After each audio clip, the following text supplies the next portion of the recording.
सामने शपथ लेनी थी वो पढ़ नहीं पाए। जो कागज नहीं पढ़ सकते वो सलूम्बर की जनता की आवाज विधानसभा में कैसे उठाएंगे, ये सवाल है।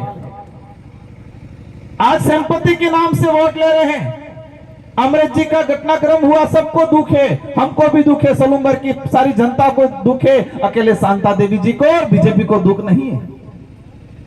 बीजेपी को तकलीफ होती तो अमृत जी के बराबर उससे अच्छा आदमी को चुन को टिकट देती, न कि उनके घर में संपत्ति के नाम से अंगूठा छाप को करते। आज मैंने लेटर देखा।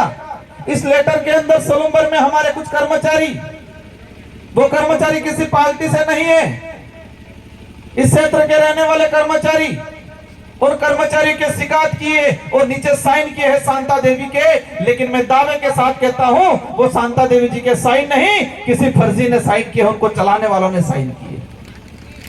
सलूम्बर के साथियों, आप जान लो, समझ लो कि शांता देवी जी का नाम यूज हो रहा है, कोई और साइन कर रहा है, तो जब अगर वो विधायक भी बन गए तो उनकी डिजायर पे किसी और के साइन चलेंगे, न कि शांता देवी। इसलिए जितेश भाई पढ़ा लिखा आदमी है, समझदार आदमी है। आपके इस क्षेत्र की जनता की जो आवाज है वो आवाज बुलंद करेगा, यहाँ की जो समस्या है उसको बुलंद करेगा। आज जयसमन झील से पानी ले जाने की प्लानिंग कर रहे हैं दूसरे जिलों के अंदर, लेकिन जयसमन के आसपास हमारे इस इलाके को पानी देने की बात कर रहे हैं ये लोग। हमारी लड़ाई वो लड़ाई है।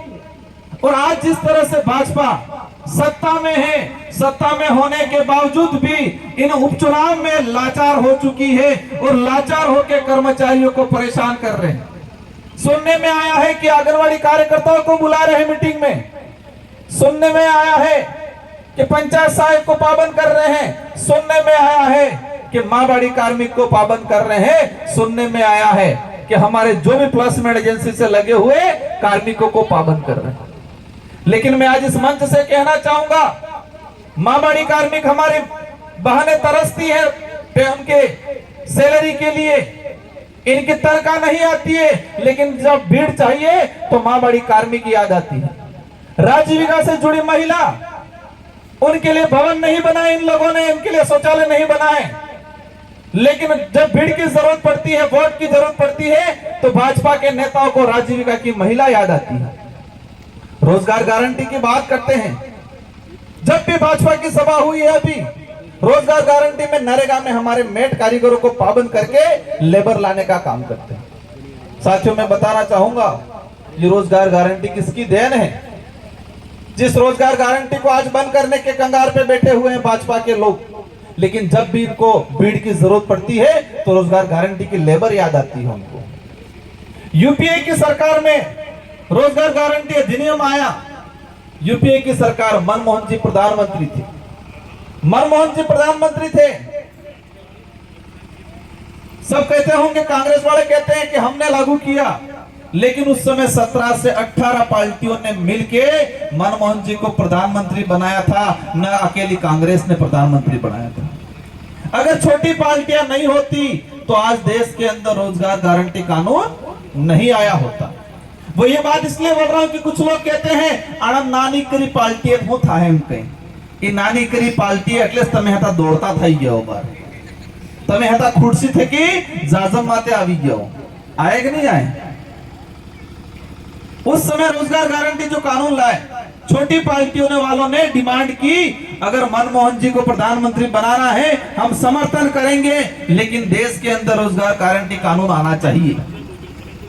आज 2 रुपए किलो गेहूं मिल रहे हैं, वो किसकी देन है? वो छोटी पार्टियों की देन है। वही यूपीए सरकार के अंदर खाद्य सुरक्षा अधिनियम लागू किया गया। छोटी पार्टियां नहीं होती तो आज जो हमें डीलरों के पास जो मिल रहा है वो नहीं मिलता। कांग्रेस वाला जरूर कही थी हमारी देन है, लेकिन अगर उस समय कांग्रेस फुल फ्रेश होती, न रोजगार गारंटी कानून आता, न खाद्य सुरक्षा अधिनियम कानून आता, और अगर क्षेत्रीय पार्टियां थी इसीलिए वो आए। आज इस इलाके की बात करते हैं हम, किस तरह से हमारा बेरोजगार भाई दर दर भटक रहा है। देश की बात करें, इस इलाके की बात करें, सरकारी सिस्टम को खत्म कर रहे हैं ये लोग।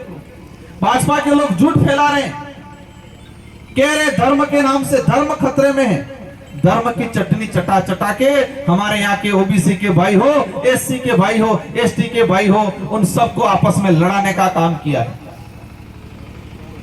साथियों, हमें रोजगार चाहिए, अच्छी शिक्षा चाहिए। आज स्कूलों की हालत खराब है इस इलाके के अंदर। स्कूलों में टीचर नहीं है, टीचर है तो कमरे नहीं है। भाजपा के लोग ये बोल रहे क्या कि हमारी डबल इंजन की सरकार है, सारे टीचर भर देंगे, बोला कभी? सारे कमरे बना देंगे, बोला? जब से भाजपा आई है आपने देखा होगा पीएससी, सीएससी, जिला हॉस्पिटल की हालत खराब हो गई।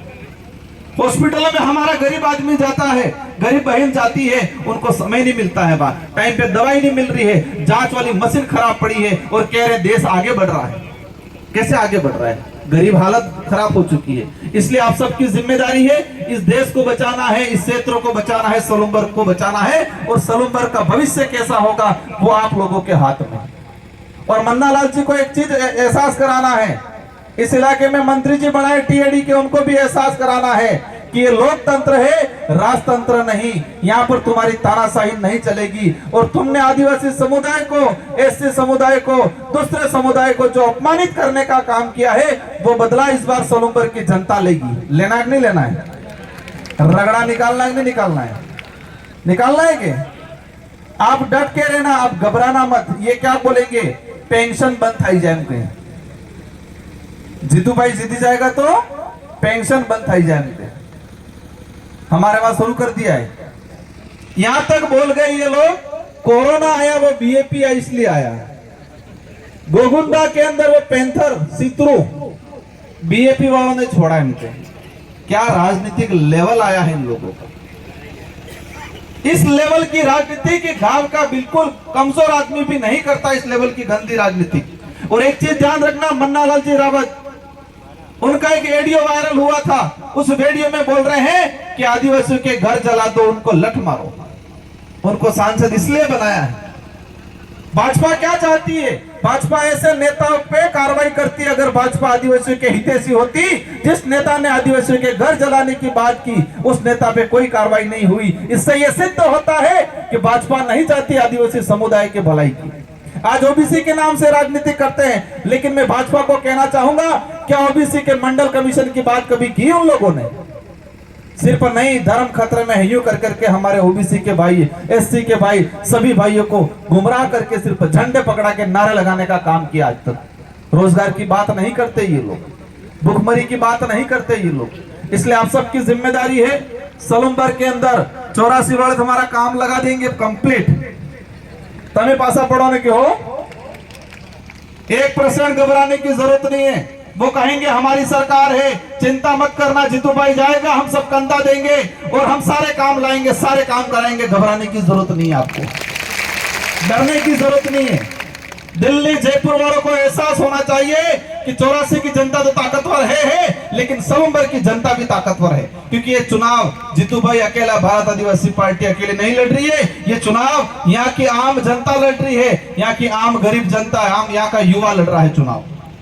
माता बहनों से अपील है कि आज से ठान लेना है, घर घर पे, अपने रिश्तेदारी में अपना ज्यादा संबंध है, हर जगह आपको फोन करके कहना है इस बार तक गेड़िया मत वोट आलवो है। अटली आलवो है कि कांग्रेस में कैंडिडेट कोई लिवू दिवू नहीं है। बीजेपी ने कैंडिडेट पे नामांकन दाड़े पूछे पत्रकार क्यों आए हो, खबर उसने है आपसे पसे होड़े कोड़े भाई यही के नामांकन बल ले। ऐसे थोड़ी होता है। जनता का प्रतिनिधित्व करने भेज रहे हैं, वहां जाके भजन थोड़ी करने है कि ताली बजाड़ेंगे। सिर्फ ये क्षेत्र अंधकार में चला जाएगा अगर ऐसे जनप्रतिनिधि गए। इसलिए आप सबकी जिम्मेदारी है कि अच्छे जनप्रतिनिधि के रूप में भारत आदिवासी पार्टी के प्रतिनिधित्व जीतू भाई कर रहे हैं और आप सबको जिम्मेदारी से इनका साथ देना है। आज ये 5 तारीख हुई, 13 तारीख को चुनाव है। वो जितने अहमदाबाद वाले भाई हैं, अहमदाबाद गए हैं, अहमदाबाद से आ गए हैं, इनसे मेरा अपील है कि अहमदाबाद में आज तक कहीं पर भी कुछ हादसा हुआ है? कभी बीजेपी का पदाधिकारी आया वहां? कभी कांग्रेस का नेता गया वहां? आज तक कोई भी हादसा हुआ है हर हादसे में भारत आदिवासी पार्टी का कार्यकर्ता खड़ा रहा है और उसने मदद की है। रात की 2-2, 3-3 बजे तक भारत आदिवासी पार्टी का कार्यकर्ता गुजरात में हमारे भाई के साथ अन्याय होता है वहां खड़ा रहता है, तब कांग्रेस बीजेपी का कार्यकर्ता कहां जाता है?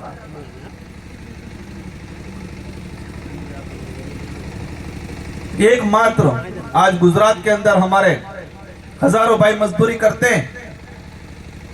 ये लोग चुनाव आते तब तो गाड़ियां लगा लेते हैं, चुनाव आते तब तो दारू बेचते हैं, ये कांग्रेस बीजेपी वाले चुनाव आते तब तो खाने का भेज देते हैं, लेकिन जब हमारा गरीब आदमी जब परेशान होता है तब क्यों नहीं बेचते?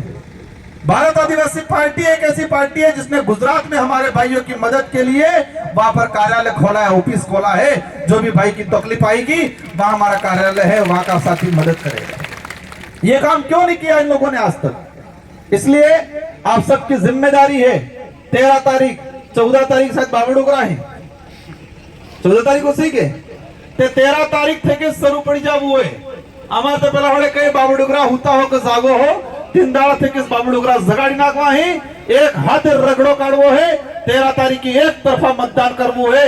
हगा वाला मामा बुआ काका बाबा सब जगह एक को स्वाद सालवी जुझे कि जितेश भाई कटारा को जिताना है। और साथ ही हमारे इस इलाके में ओबीसी एससी माइनॉरिटी के भाई है, उनको भी साथ में लेके उनको भी कहना है घबराने की जरूरत नहीं है। आपके भी स्वाभिमान, आपके भी कोई हक की बात हो, आपकी भी कोई समस्या हो, उस समस्या में जितेश भाई खड़ा रहेगा, भारत आदिवासी पार्टी का प्रत्येक कार्यकर्ता खड़ा रहेगा। इन्हीं शब्दों के साथ आप सबको धन्यवाद।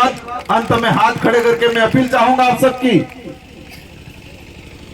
कि जितेश भाई को यहाँ पर पांडाल में विराजमान है, वो प्रत्येक आदमी प्रत्येक माता कम से कम 100 वोट दिलाएंगे। दिलाएंगे कि नहीं दिलाएंगे? हाथ खड़ा करो। जितने हम सब मिलके आज से ठान लेना है कि अपने मामा बुआ सबको फोन करना है और आज से ठान के जाना है कि हम 100 कम से कम 100 और अधिक से अधिक जितने चाहो इतने दिलाना है और जितेश भाई को भारी बहुमत से जिताना है। इन्हीं शब्दों के साथ आप सबको धन्यवाद, आभार। जय जोहार, जय भारत, जय संविधान। धन्यवाद। बहुत बहुत धन्यवाद सांसद साहब।